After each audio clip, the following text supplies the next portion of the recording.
Norma एक बिन पिता की और मानसिक रूप से बीमार माँ की बेटी थी।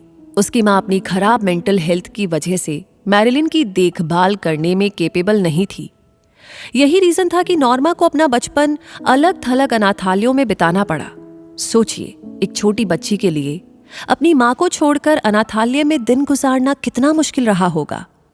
छोटे बच्चे एक बीज की तरह होते हैं।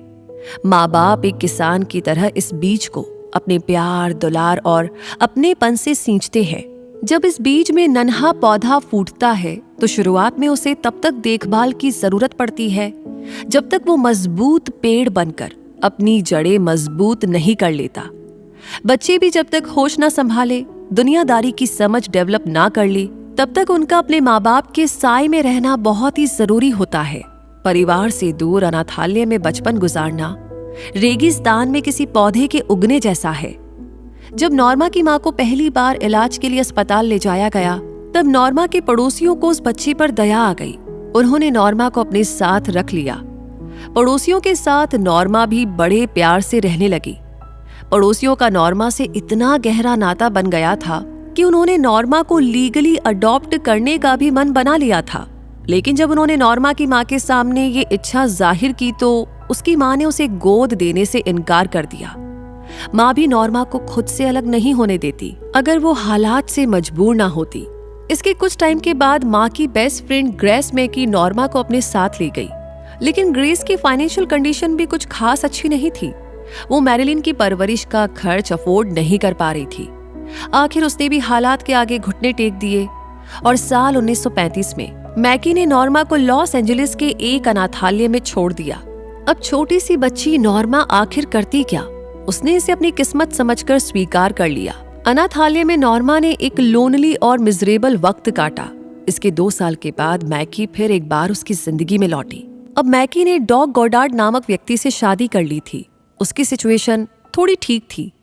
ऐसे में वो एक बार फिर से नॉर्मा को अपने साथ ले गई।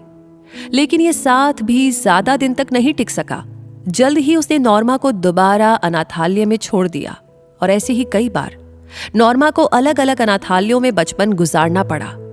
द न्यूयॉर्क टाइम्स की रिपोर्ट के अकॉर्डिंग नॉर्मा 12 अलग अलग फैमिलीज के साथ रही। इस दौरान उसे कई बार मेंटल और फिजिकल अब्यूज का सामना भी करना पड़ा।